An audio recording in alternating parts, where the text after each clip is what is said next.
Kama unanifuatilia sana, utagundua kwamba sasa hivi nazungumzia zaidi biashara ya utaalamu.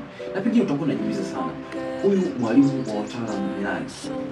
Mpaka sasa kwa uzoefu wa miaka 5 nimewasaidia coaches, consultants, network marketers, graduates na wafanyakazi wengi kuweza kujenga biashara za utaalamu mtandaoni na kuanza kuuza ujuzi wao, profession, vipaji, uwezo, uzoefu na chochote kile ambacho Mwenyezi Mungu amekujalia. Ama kwa kifupi, kutumia chochote ambacho unacho akilini mwako ukibadilisha kuwa bidhaa za taarifa za thamani na kuweza kuziuza kikamilifu mtandaoni. Hilo nimelifanya kwa uwezo mkubwa na kwa hakika vijana wengi wanazidi kubadilisha maisha yao.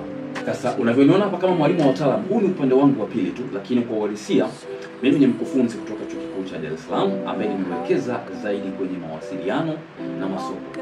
Lakini hapa unavyonitazama, unavyonifuatilia, maana yake nasaidia zaidi watu kama wewe kuweza kutumia zawadi ambazo Mwenyezi Mungu amekujalia kuweza kuingiza kipato. Kwa unaposikia neno mwalimu wa utaalamu, utaalamu tunazungumza ndio huu.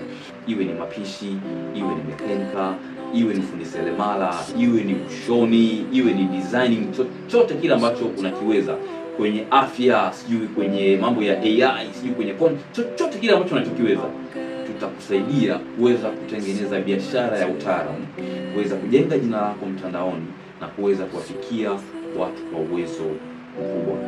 Kwa hiyo kwa muda mrefu nimekuwa kwenye mitandao kama X, fanya sana biashara huko na kusaidia watu wengi X, lakini pia YouTube, bila kusahau TikTok.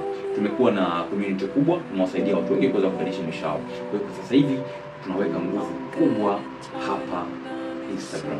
Sasa kama unafuatilia ukurasa huu, manake utajifunza zaidi namna ya kuwa mtaalamu wa kipekee na ambaye hana ushindani. Manake utajifunza zaidi namna ya kugundua zawadi zako ambazo Mwenyezi Mungu amekupa ili uweze kutengeneza fedha, lakini pia utajifunza namna sahihi ya kujenga chapa yenye utofauti na ambayo itakusaidia wewe kuweza kuuza utaalamu wako.